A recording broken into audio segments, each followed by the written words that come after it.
सर्वांना नमस्कार. मी डॉक्टर अण्णा वैद्य, श्रीमती नरसम्मा कला वाणिज्य विज्ञान महाविद्यालय, किरण नगर, अमरावती. आज BSc भाग 1 सत्र 2 या वर्गातील उपस्थित ऑनलाईन आजच्या लेक्चरसाठी जे विद्यार्थी हजर आहेत त्या सर्वांना माझा नमस्कार. विद्यार्थ्यांना मागच्या 4-5 व्हिडिओमधून आपण कविता या घटकांचा विस्ताराने तो अभ्यास करतो आहोत. हा घटक समजून घेत आहोत. या घटकाअंतर्गत आजच्या आपल्या या लेक्चरमध्ये आपण 4थ्या क्रमांकाची सत्र 2 साठीची जी कविता आहे अभ्यासक्रमात नेमलेली ज्ञानवंदना, आणि या ज्ञानवंदना कवितेचे जे कवी आहेत ते आपल्या अमरावतीचे प्राध्यापक अरुण सांगोडे. या इशारा पुस्तकामध्ये अरुण सांगोळ्यांचा परिचय 12 ते 13 ओळीमधून करून दिलेला आहे. हे अमरावती शहरातील पॉलिटेक्निक जे आहे, गव्हर्मेंट पॉलिटेक्निकच्या बाजूला शिवाजी पॉलिटेक्निक आहे. यामध्ये प्राध्यापक अरुण सांगोडे तंत्रशिक्षक म्हणून काम करतात. खूप चांगल्या पद्धतीनं मनमिळावू असणारा हा कवी, उत्तम पद्धतीनं गझल रचना करणारा कवी आहे. परिचयामध्ये आपण त्यांचा थोडासा धावता आढावा घेऊया. साधारणतः 1980च्या आसपास जे वैदर्भीय कवी मंडळींनी संपूर्ण महाराष्ट्रामध्ये एक छाप स्वतःची उमटवली होती, त्या फळीतले हे कवी आहेत आणि अत्यंत प्रतिभाशाली असा हा कवी आहे. भावकविता, गीतरचना असेल, अभंगरचना असतील, लावणी असतील, रुबाया असतील, गझल असतील, या वेगवेगळ्या काव्य प्रकाराचे अत्यंत दर्जेदार असे प्रयोग कवी अरुण सांगोळे यांनी आपल्या याच्यामध्ये केलेले.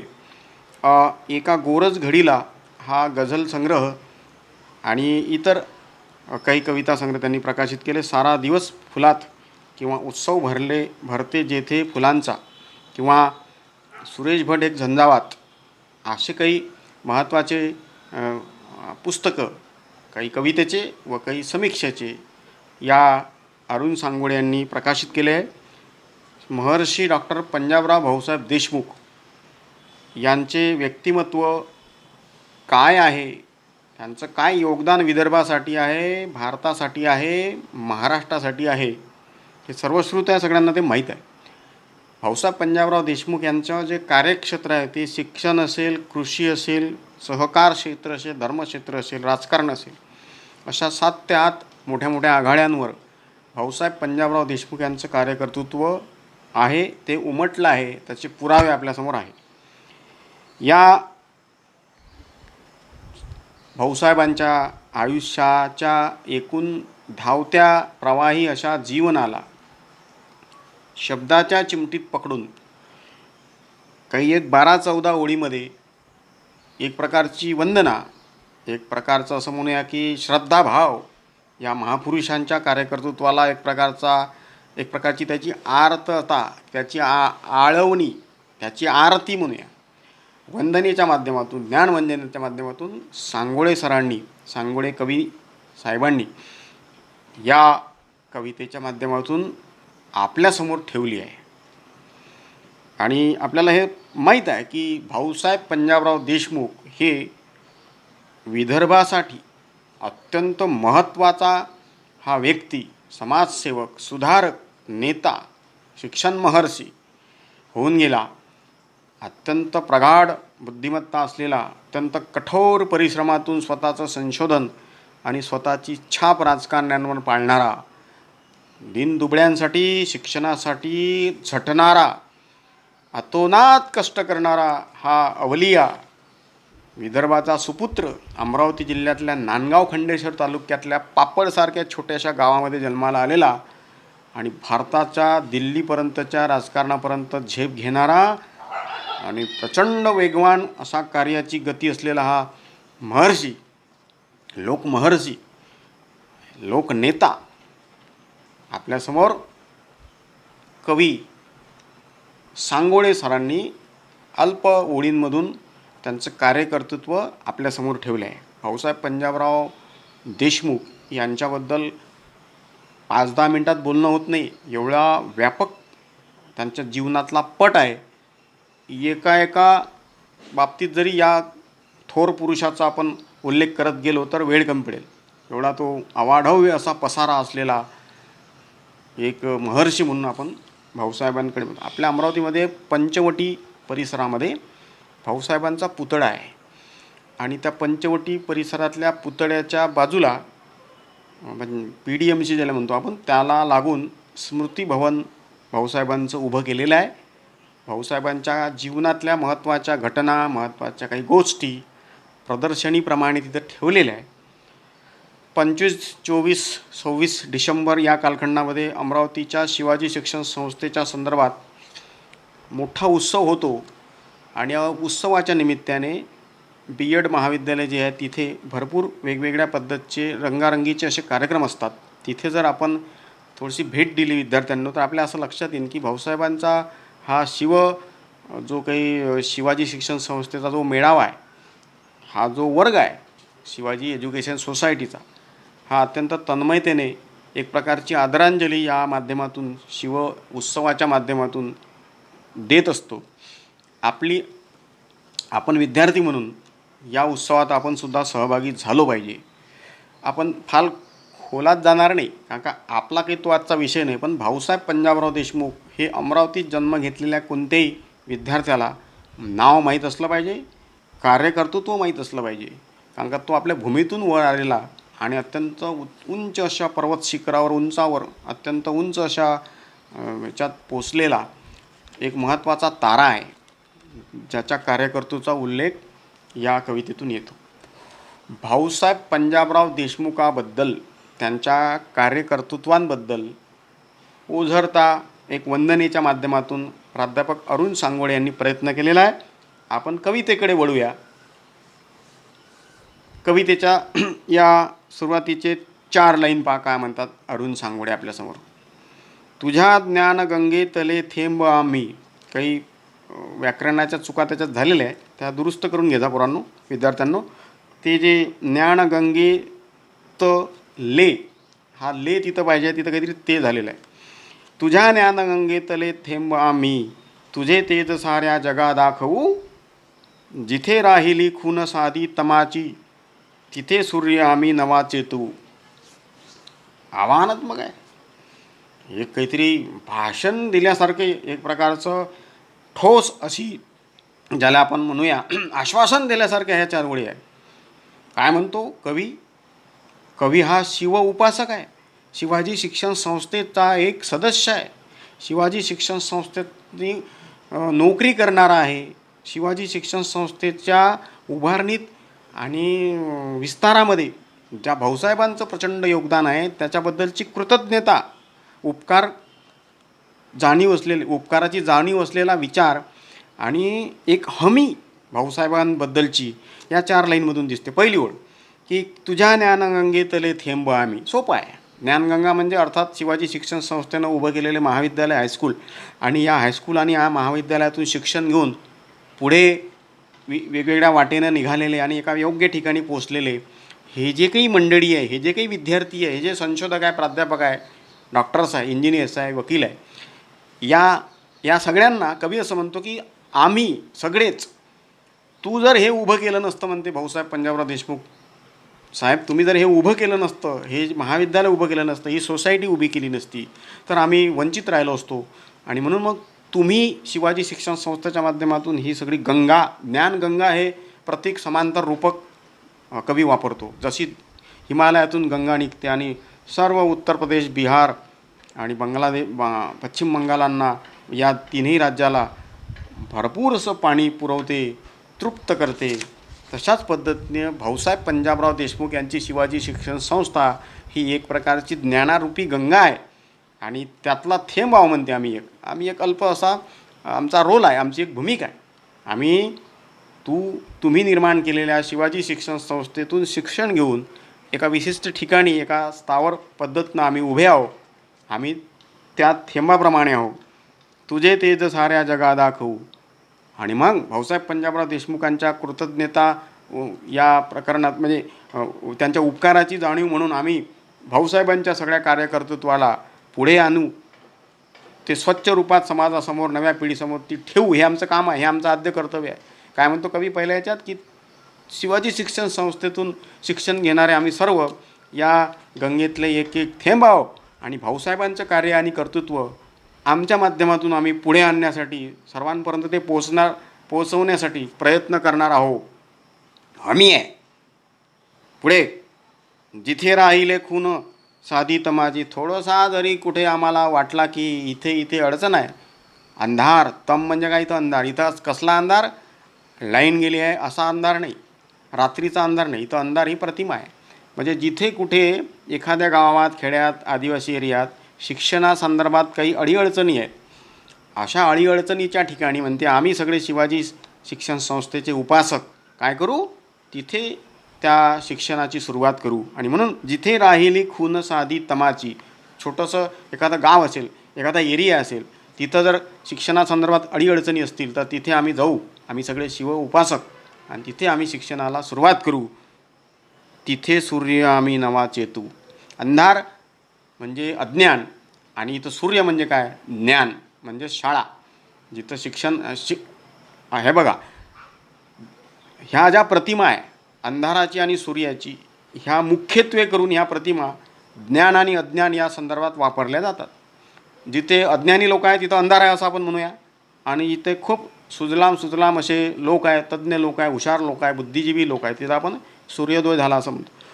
कवीचं म्हणणं असं आहे की ज्या ठिकाणी शिक्षणासंदर्भात काही अडचणी आहेत अशा ठिकाणी आम्ही सर्व शिव उपासक, शिवाजी शिक्षण संस्थेचे सगळे उपासक, भाऊसाहेब पंजाबराव देशमुखांच्या शिक्षण संस्थेतून पुढे आलेले आम्ही सर्व, आमचं ते कर्तव्य म्हणते की आम्ही तिथे जाऊन त्यांना काहीतरी या पद्धतीचं तिथे शिक्षणाची सुरुवात करू. या ज्ञानगंगेतले आम्ही थेंब आहोत. लक्षात आलं. म्हणजे या 4 ओळीतून कवीने स्वतःकडे काही भूमिका घेतलेली आहे. या भूमिकेला आम्ही परिपूर्ण उतरणार आहोत. आणि ही भूमिका कोणाची आहे तर पंजाबराव भाऊसाहेब देशमुख यांनी सुरू केलेल्या शिवाजी शिक्षण संस्थेच्या माध्यमातून जो शिक्षणाची गंगा जी दारोदार पोचली आहे, त्याच दारोदारी पोचणाऱ्या गंगेच्या संदर्भातला तो वसा घेऊन अरुण सांगोळे आपल्याला असं म्हणतात की आम्ही कुठं जर काही असं वंचित उपेक्षित ठिकाणी काही अडचण असेल शिक्षणासंदर्भात आम्ही ते पूर्ण करू.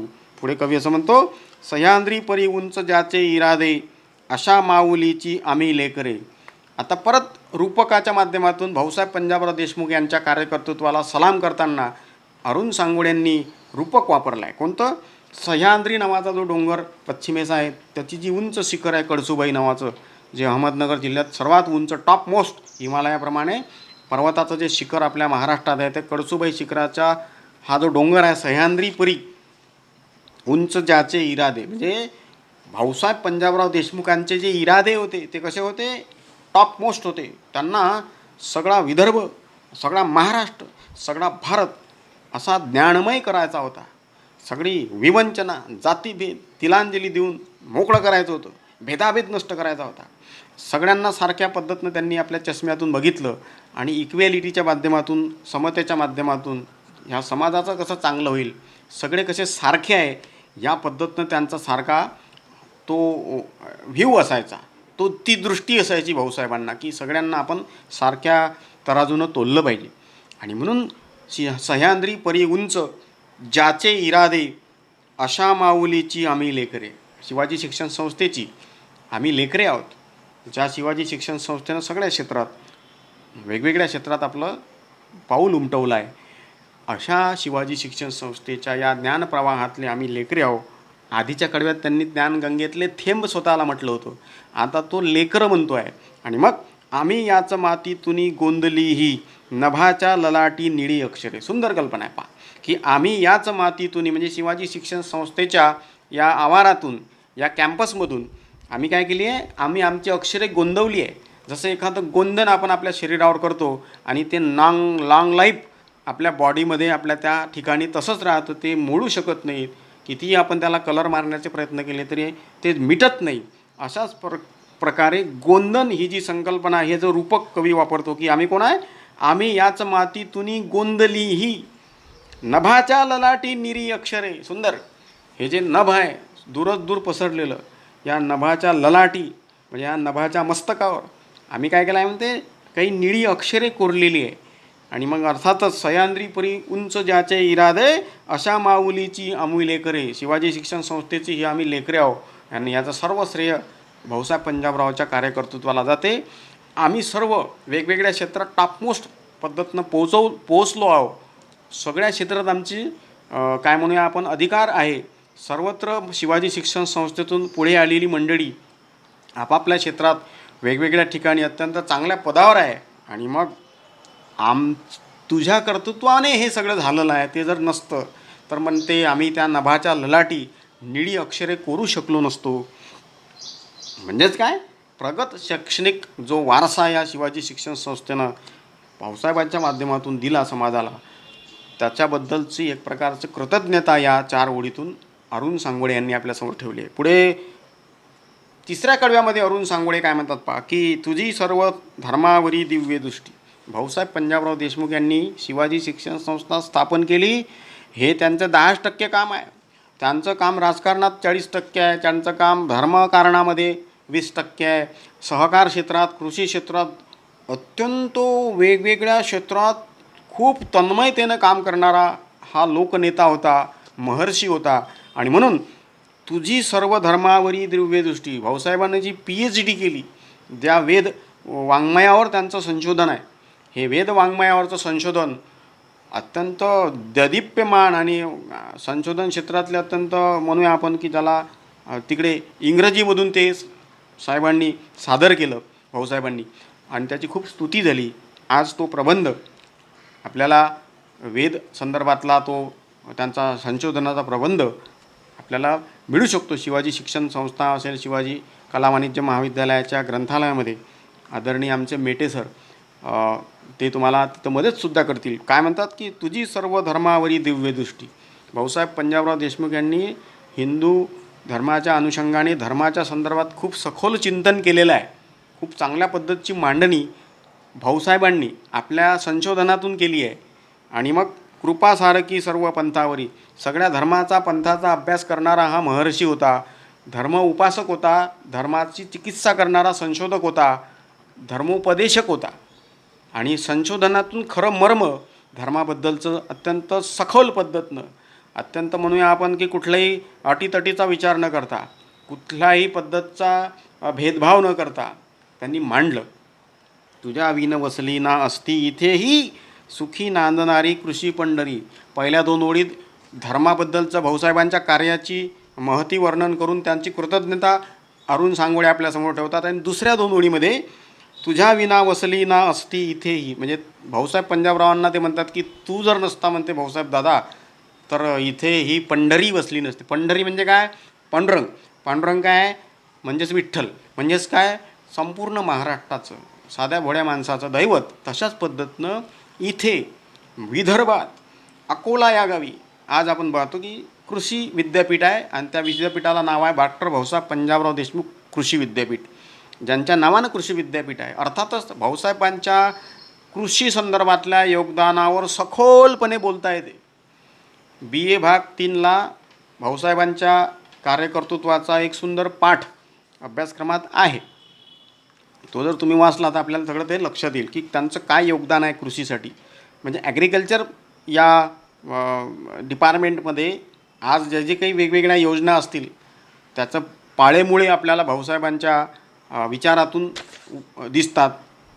म्हणून अरुण सांगोळेंनी खालच्या ज्या 2 ओळी लिहिल्या की तुझ्या विन बसली नसती इथेही, म्हणजे भाऊसाहेब जर इथे नसते तर कदाचित या महाराष्ट्रात आणि भारतात अनेक गोष्टी शेती संदर्भातल्या झाल्या नसत्या, अजूनही त्या राहिल्या असत्या. ज्या ताकदीने भाऊसाहेब पंजाबराव देशमुख यांनी शेतकऱ्याचं दुःख बघितलं होतं, ते स्वतः शेतकरी होते, गावात त्यांची शेती होती. आणि शेतकऱ्यांचे वाके, शेतकऱ्यांचं शोषण, शेतकऱ्यांची अवहेलना, शेतकऱ्याचं दुःख त्यांना माहीत होतं. आणि म्हणून अशा वेळी त्यांचं असं म्हणणं आहे की तुझ्या विन वसली ना असती इथेही सुखी नांदणारी कृषी पंढरी. तुझ्याशिवाय हे शक्य नसतं झालं. ते शेवटल्या 4 लाईनमध्ये अरुण सांगोळे कशा पद्धतीनं भाऊसाहेबांच्या कार्याला सलाम करतात की शिकू लागल्या आज जाती जमाती तुझी पूर्ण व्हावया मनोकामना. सगळ्या जाती धर्मातले लोक, विद्यार्थी आपल्या मुलाबाळांना शिकवत आहे. वंचित उपेक्षित दरी कपारीतले आदिवासी, गावखेड्यातले सगळे मजूर वर्ग आणि उच्च शिक्षितांची अडचणच नाही.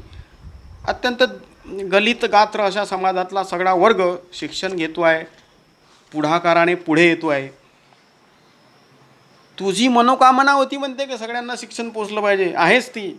आणि मग तुझ्या प्रेरणेने जगू लागलो आम्ही सगळे म्हणते, आजचे सगळे युवक आणि सगळे आजचा समाजातला वर्ग विद्यार्थी विद्यार्थी, तुझ्या प्रेरणेमुळे आम्ही जगू लागलो. महानायका आमुची काय म्हणते तो, तुझ्या प्रेरणेने जगू लागलो, घे महानायका आमुची वंदना, आमुची वंदना. अत्यंत नम्रपणे, अत्यंत उपकाराची जाणीव ठेवत, कृतज्ञ भावनेने अरुण सांगोळे शेवटच्या 2 ओळीत भाऊसाहेब पंजाबरावच्या कार्याला सलाम करीत, आमची अभाग्याची वंदना स्वीकार कर, आम्ही तुझ्या चरणी तुझ्या कार्याला सलाम करतो आहे, अशा पद्धतीनं अंतःकरणातून फुलून आलेल्या या भाऊसाहेबांच्या कार्यकर्तृत्वाला अत्यंत संक्षिप्त शब्दामध्ये, अत्यंत अल्प शब्दामध्ये भाऊसाहेबांचं धर्मकार्य, भाऊसाहेबांचं कृषीविषयक कार्य, भाऊसाहेबांच्या शिवाजी शिक्षण संस्थेचा आजचा डोलारा, शिवाजी शिक्षण संस्थेतून उभी झालेल्या आजच्या या सगळ्या वेगवेगळ्या क्षेत्रात कार्यरत असणाऱ्या तज्ज्ञ अशा मंडळींच्या अंतर्मनातली भावना या रूपाने अरुण सांगोळे यांनी आपल्यासमोर या 16-17 ओळीतून ठेवली आहे. अर्थातच तुम्हाला या विवेचनातून हे संक्षिप्तपणे लक्षात आलं असेल की प्राध्यापक अरुण सांगोळे यांना या 16 ओळीतून भाऊसाहेबांच्या कार्याला सलाम करायचा होता, कृतज्ञता व्यक्त करायची होती, एक प्रकारची वंदना म्हणून, एक आराधना म्हणून, एक आरती म्हणून अत्यंत अल्प शब्दामध्ये, अत्यंत नम्रपणे ही भावना त्यांनी ज्ञानवंदना या कवितेतून आपल्यासमोर ठेवली आहे. इथे आपण थांबूया. छोटी कविता आहे आणि वस्तुनिष्ठ प्रश्नांसाठी हे जे कळवे आहे यातल्या कुठल्याही पद्धतीवर, कुठल्याही कळव्यावर, कुठल्याही अनुषंगाने काही प्रश्न विचारले जाऊ शकतात. त्यामुळे बारकाईने आपल्याला त्याचा अभ्यास करायचा आहे. आज उपस्थित या ऑनलाईन लेक्चरसाठी जे विद्यार्थी हजर आहे, या सर्व BSCच्या विद्यार्थ्यांचे मी आभार मानतो. आणि आपण पुढच्या लेक्चरमध्ये व्यावहारिक मराठी अंतर्गत जो घटक आपल्याला नेमण्यात आलेला आहे, या व्यावहारिक मराठीच्या संदर्भात आपल्याला प्रसारमाध्यमांसाठी लेखन या बाबतीत चर्चा करायची आहे, ते समजून घ्यायचं आहे. सर्वांचे आभार. धन्यवाद.